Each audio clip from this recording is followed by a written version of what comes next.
Hey there guys, nice to see you all again. It's the Business Studies guy here, and this is where we learn new stuff, and I'm so glad to see that we have a few new subscribers since we last had contact with each other, and I want to welcome each and every one of you, yeah, please feel free to throw me with questions and things that you want to know about business and money, and we'll tackle this journey together and make one huge success out of our financial lives. You're welcome to share my videos on social media and comment and get your friends to also subscribe. And yeah, as I said, let's just tackle this thing together and make a success out of it. So for today's topic, we are going to chat about contracts and what contracts are, what to look out for, and then a few examples of contracts that we get to do with in everyday life. All right, so first things first, what is a contract? Well, basically there are two different forms of contracts. You get a verbal contract and a written contract. Now, a verbal contract is where two or more parties basically communicate with each other, and they just agree upon something and off they go. The problem with a verbal contract is that when you refer back to that arrangement or agreement, it's easy for one of the parties to turn around and say, listen, but I can't remember anything about this, and therefore the contract is just not valid. So it's not really safe to enter into a verbal agreement with someone and to trust that whole scenario or process. The better option is what we call a written contract. Now that is where two or more parties agree or promise to either do something or not to do something for a certain period of time. Right, now both parties or all the parties involved need to sign this contract as proof that they are all committed to this agreement. And then of course, if one of the parties doesn't follow the rules of that contract, then obviously he or she can be held liable for whatever it is that they did wrong. All right, but let's look at a few requirements or things to look out for in contracts. First of all, in most countries, and ours is no different, you need to be above the age of 18 to be able to enter into any form of contract.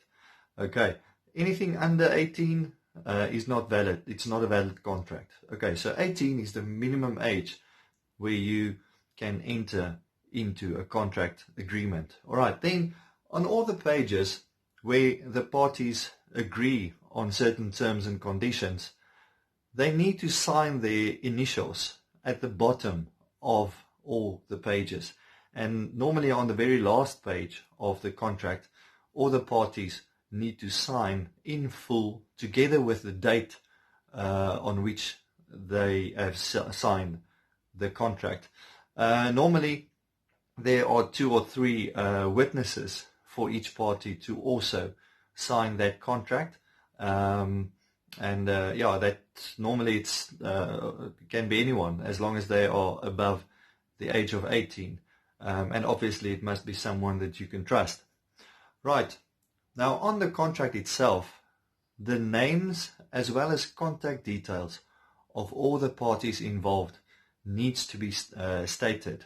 All right, so everyone that enters into this agreement needs their names need to be in the contract together with their contact details, things like an ID number, email address, and phone number. All right, if it's a business, obviously the contact details of a business.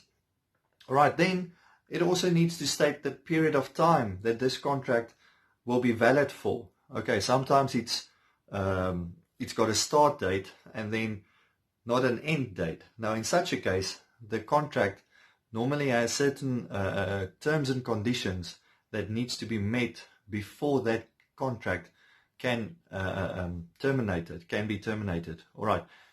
If they do have a start date and an end date, normally there are conditions where either one of the parties need to give, normally it's 30 or 60 days notice if they want to continue with the contract after that period, so that all the other parties can basically think about the whole idea, if whether they want to renew the contract and then take it from there. All right.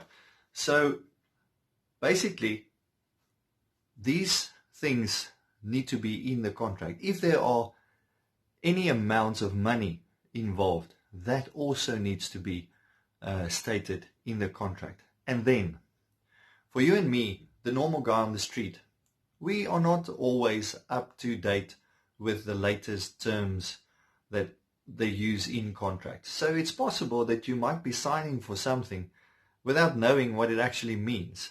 Now, don't be a fool. You are entitled to requesting someone to explain these terms to you. And normally contracts are in English. So if that's not your first language, any of the 11 official languages in South Africa are allowed, basically, to be explained to you. So if you don't understand a certain term in English and your home language is a different language and it's one of the 11 official languages of our country, then you may request a person to explain that to you in your own language. All right, because when you put pen to paper, there's no turning back. All right, so that's a safety tip. Don't sign anything before you understand everything. Okay, because if you've put pen to paper, that's it. You have committed to this contract, and then you can't turn around and say, listen, but I signed this, but I didn't understand what it meant. Because you have the right to request that someone explains it to you in your own home language. All right, keep that in mind. Let's look at examples of contracts. Well, everyday examples out there include contracts like a cell phone contract.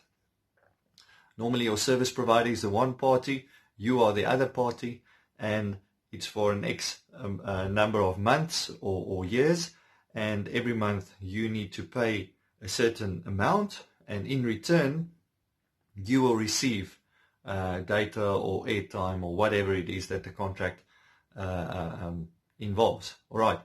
Another example is when you go to buy a car. Normally you request for a loan from the bank if you haven't got enough money to pay for it cash. And then you enter into an agreement with the bank for a certain period of time, whether it's 48 or 56 or 60. Even I recently heard that you can even buy a car over 96 months. Now for that period, you will be paying an installment every single month. Now obviously the longer the term that you'll be paying back the money means the more you will pay because of interest. That's also added to the original amount. Then when it comes to your house, we'll be staying, you'll either rent a house from someone or you will buy it from someone. And either way, you will enter into an agreement with either the bank or the owner of that house where you'll be renting from. All right. And the same applies. There will be a specific period, and in return, there will also be a specific amount that you need to pay every month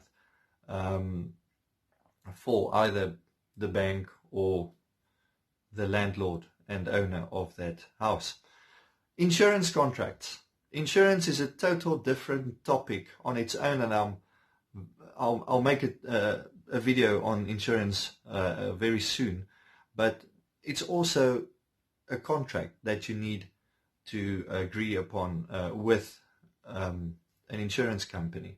All right, so monthly you will pay them an X amount of money for in case something happens, then you can claim, and then they will sometimes even repay you the damages that you've suffered in full. Sometimes they only pay half of it, but that's, as I said, that's a topic for another day. And then things that you might have had contact with or experience with in the past. When mom and dad went to the local gym to take out a contract on for you to go to every day, the same applies. They pay a fee every month or every week, and in return you can use their facilities. All right, so contracts are all around us. Everywhere we go, everything we do, we've got contracts everywhere.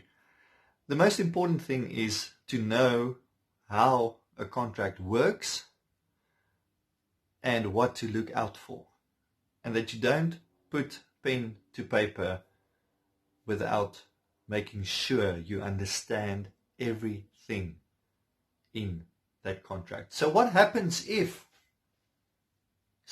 something goes wrong and you can't pay this contract? You can't commit to this contract anymore. Well, unfortunately, the day when you put pen to paper, you committed for a certain period of time. And if you want to exit that contract before that period has expired, you will have to pay that other party the outstanding amount for the remainder of the contract. Basically, you buy yourself out of that contract. Or, option B, you'll have to wait the full length of that contract until it's over. If you don't, you can be held liable, and it may actually end up in court, and you will have all those costs to lawyers and everything that you needed for advice, and you will still need to pay that the other party. All right. So once again, before you enter into a contract, make sure that you are fully on board for this commitment. I hope you learned something new today. Please, just to remind you all again, subscribe to my channel, follow me on Instagram, and hopefully it's not too long before I see you again. Stay safe until then. Thanks for watching. Cheers.